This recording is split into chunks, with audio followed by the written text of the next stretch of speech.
Pour fêter les 100 ans de la maison de Mickey, Disney a sorti un court-métrage, Il était une fois un studio, regroupant tous ses personnages principaux, même les moins connus. Et non, étonnamment, aucune trace de Mélodie du Sud. Pour écarter les petits points négatifs, déjà, ne vous fiez pas aux 14 minutes annoncées, le truc fait en tout 7 minutes et demie. Et puis je comprends que l'accent soit mis sur les personnages que tout le monde connaît, et sur Walt Disney. Mais je regrette que les animateurs légendaires n'aient pas eux aussi été mis à l'honneur. Que ça soit les 9 sages de l'animation, qui ont œuvré depuis les années 30, des Ward Kimball, Milt Kahl, Wolfgang Reitermann, Holly Johnson, Frank Thomas, ou des plus contemporains comme Eric Goldberg, Glenn Keane ou Andreas Deja. Bref, tous des gens sans qui les personnages qu'on connaît ne seraient pas ce qu'ils sont aujourd'hui, et qui méritaient pour moi aussi leurs hommages. Sinon, c'est exactement ce à quoi on pouvait s'attendre. Il y a plein de petites interactions marrantes, mignonnes ou malines, les époques se croisent et s'entremêlent, et pour peu qu'on ait grandi avec ou qu'on s'intéresse aux classiques Disney, impossible de rester de marbre durant ce petit film. Perso, j'ai eu un grand sourire tout du long. Puis ça fait plaisir de revoir des héros comme Jim de la planète au trésor, Elliot le dragon, ou même les squelettes des Silly Symphony. Voir Donald réagir à Flash de Zootopie, Robin des Bois et Petit Jean voler Picsou, Belle chanter avec Pocahontas, Quasimodo et Blanche-Neige, la première princesse Disney qui se retrouve dans le même plan que la dernière en date, Asha. Asha qui sera dans le film Wish, prévu en salle d'ici un mois.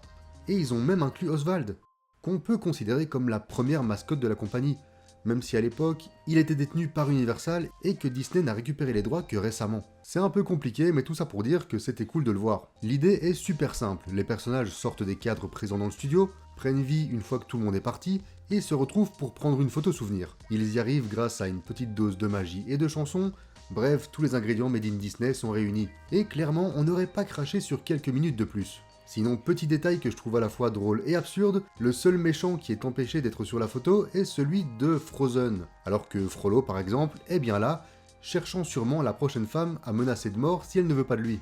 C'est sympa, ça se regarde très vite, ça rappelle plein de bons souvenirs, donc si vous avez Disney+, n'hésitez pas. Mais c'est pas tout, parce que Disney, c'est bien, mais y a pas que ça dans la vie. Déjà parce que Disney, vu comme ça sur cette belle photo de famille, c'est très mignon, mais la réalité d'aujourd'hui est quand même assez différente, avec un studio qui annonce Remake Live sur Remake Live. Genre récemment, il y a eu des rumeurs sur la mise en projet de Remake Live de Frozen, de La Princesse et la Grenouille, ou de Réponse. C'est des films qui ont même pas 20 ans. À quoi ça sert? Tout en n'oubliant pas qu'ils font encore partie des studios qui se battent contre les acteurs en grève, et que si on regarde leur contenu sur ces dernières années, il est assez évident qu'ils préfèrent largement capitaliser sur des propriétés qui ont fonctionné par le passé, plutôt que de tenter d'innover. Et si vous suivez la chaîne, vous savez qu'à leur début, c'était justement cette soif d'innovation qui a fait leur force. Blanche-Neige était un pari hyper osé qui a tout lancé, et quand on voit leur frilosité actuelle, pas sûr que ce soit la meilleure façon de fêter leurs 100 ans d'existence. Oui mais donc quoi, on arrête de parler de Disney? Alors non, clairement pas. On a encore plein de classiques à traiter, on va se lancer à fond dans les Pixar aussi, mais, et ça depuis le début de la chaîne, j'ai toujours voulu parler d'autre chose, et ne pas me cantonner à Disney ni même à l'animation. Je suis là pour causer de cinéma, et c'est pour ça qu'à partir de la semaine prochaine, on va lancer notre première rétrospective centrée sur un réalisateur, quelqu'un que vous connaissez tous, j'imagine, qui a d'ailleurs même un lien avec Disney. Donc vous voyez, on s'en éloigne pas totalement finalement.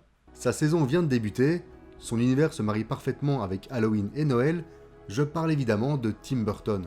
Ouais, et l'idée sera de revenir sur tous ses films, en cinépop pour les plus importants et en simple critique pour les plus petits. Comme pour les classiques Disney, on va faire dans l'ordre chronologique, et si tout se goupille bien, on pourrait peut-être réussir à boucler tout ça pour la sortie de son prochain long métrage, Beetlejuice 2, un projet qui me hype, je vous l'avoue, que très moyennement.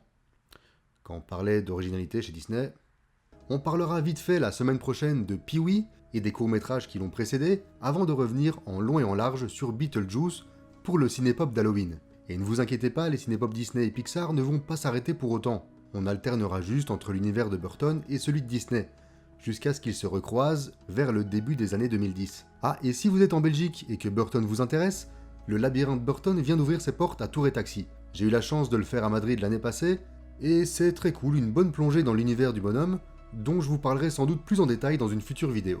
J'espère que l'idée vous plaît, perso j'ai hyper hâte de commencer, et si vous avez un autre réalisateur en tête pour une future rétrospective, n'hésitez pas à me le dire dans les commentaires. Sur ce, je vous dis à très vite pour le Cinébop sur Mulan, qui sera toujours la prochaine vidéo, ça bouge pas, vous inquiétez pas, et bonnes vacances à ceux qui sont déjà en vacances. Allez, ciao!